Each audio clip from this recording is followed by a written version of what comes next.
You've spent hours doing product research and you still cannot find anything to sell on Amazon. And you're getting really discouraged because you see these other people posting in the Facebook groups, oh, first product's doing 20 grand a month. And it doesn't matter how long you look, you still can't find anything. Well, you need a new mindset when it comes to doing product research. So you can see the same data you saw before, but now you can find products looking at those markets. So I put together my top 2 strategies to help you out when you're just stuck. So the first one is the best piece of advice I possibly have. We're going to actually stop doing the thinking. We're going to let other people think for us and pick products and launch them. And then we're going to copy the great ones. And I don't mean copy their product exactly. That's dumb and it's almost bound to fail. What I mean is take the features that they developed and the customers love so much. I mean, that's why they're selling so well, and integrate them into other markets. We're not competing head to head with them, with the products we're copying. We're competing with similar markets, with similar target audiences, but different products. That way we can be first to market in this space with an idea that's already proven itself to be successful. We can see the data. Now, say I want to look at the building block space. I myself, I don't know anything about how kids build with building blocks. I can only get the data I can garner from their reviews. But what I could do is go look at other products. Let's go to Lego's products, where they have spent how many hours? Thousands developing new product ideas, and take those ones, exactly what's selling well, whether it's a specific set idea, maybe a unicorn themed set, maybe it's a specific type of car you can build, or there's so many things that they could have done well that are causing their products to sell. And we're going to take the best ones and bring them and be the first to these markets with these products. And it works well within the space too. You see here, oh look, this cardboard building blocks, they got like 3 blocks here. What the heck? Why are there so few design shapes? Well, you look at some of these other blocks and they have a lot more shapes. Well, that's a very simple thing, but it's also very important and could be copied into the other spaces. Again, we're taking what others have proven. It's so low risk because we're taking stuff that's proven it to sell well and be desired by customer and bringing it into other spaces. I mean, Lego just came out with about 6 months ago, a bunch of Lego designs, a whole new type product line designed for people in their 20s and 30s who want to build like 15-hour long projects. Okay, if that has been incredibly successful, what other niches, this is the mindset you should have, what other type of products could I develop targeted towards these people, this exact same target audience who are in their 20s and 30s but want to keep that building and creativity alive? Now, let me show you a product we did this exact strategy on. Okay, we didn't end up doing it because once we quoted it out, the margins they were not there, but it's a phenomenal learning lesson. So let me introduce you to the building block. Let me introduce you to the storage cube space. This is what they look like, and the market looks very much like this. There's just a lot of bland colors, and there's not a lot of variation here. Not many people put good designs here. My first thought always looking at a space like this is, okay, what other types of home interior products could I go look at and bring phenomenal good designs to? I'm thinking stuff that people are really proud to show in their homes. And there are lots of furniture and stuff we could copy designs from. That's my first thing always when I look at these kind of niches. But what did we see? We say, okay, this guy right here, you can see the date I first bought this product is like 8 months ago. Okay, the last time I bought it was on August 25th.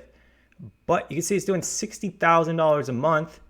And if you look at the market, they're the only ones who really put together a phenomenal looking design list. It looks so modern, it looks really good.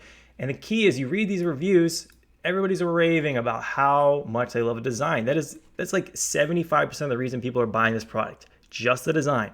And it's 60 grand a month. This is no small product here. So we decided, let's take that idea and let's partner it with something a really good other idea we found. Now, there was another guy doing $100,000 a month with this idea. Can't find him, must be out of stock. I don't know what's happened, but it happens. And it's simply they put labels on these storage cubes so we can write what's in them. Now, the key with their labels and why they were doing so much better than these people is they had really good looking labels. This kind of person kind of does it justice, but their first picture doesn't do it justice at all, which is a huge problem. But they had phenomenal looking labels. And guess what? They were charging more money and still doing $100,000 a month. They were one of the top 3 people. So seems like a pretty low risk strategy to take 2 things people love. They're proving they love it because they're spending their money on it. And let's bring both of them to the customers in one product. This is just one situation where you're actually copying within the space in combining 2 things. I had another student come to me and you couldn't find a product yet to save his life. And we looked at the market he was most interested in, and there wasn't a lot of good ideas. But we then realized, we found his product in like 20 minutes, okay?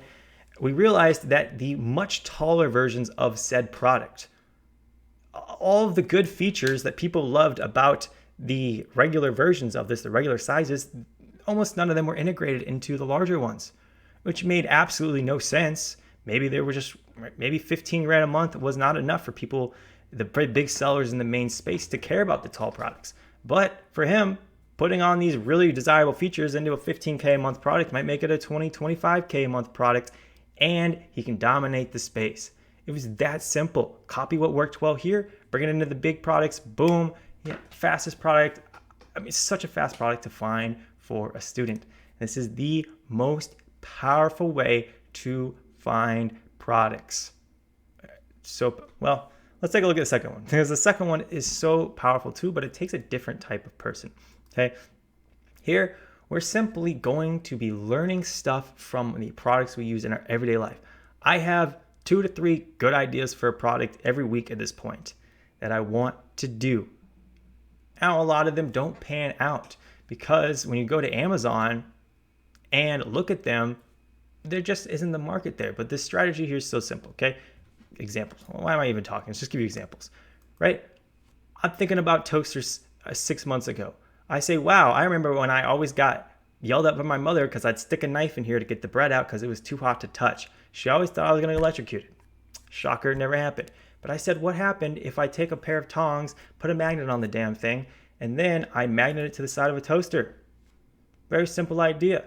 So then I came to Amazon and I did the analysis. First question is, what's the closest thing available on the market to this? Nobody has done this, but there are toaster tongs available for sale. And so I looked at the sales there. Right then I was stopped because the sales for that product is just too low for me to think that this is a good idea. But the next step in testing would be getting this product, actually trying it out myself, and then getting other people's opinions on it and really seeing how it goes. 9 out of 10 of these products won't work, but my very best selling product idea came from this, my cell phone accessory. I just used my cell phone one day and I'm like, why can't I do this? And as you develop a why can't I do this strategy, especially for those of you who buy a lot of stuff on Amazon, you're going to come up with so many ideas. This is where a lot of my best ones come from. Not because going on Amazon and doing the traditional product research doesn't work, but I just have so many at this point running around like, what do I need to go do a bunch of research for? I found ideas myself. So you just need to develop this mindset. And it sounds so much easier than it really is. But once you get it, that's when you have more ideas than you could possibly work on, which if I wanted to work 80 hours a week, maybe I would be developing all these ideas. But that's just not where I'm at right now. So take these 2 ideas, especially the first one, because you can implement that right now and go look at some of those markets you were looking at previously. And right now, go apply it and come back. Tell me what you found. Ask me any questions you have in the comments. Thank you, and I'll put a list here to my top 20 questions for new sellers to help you guys out. I'll see you in the next video, and please subscribe.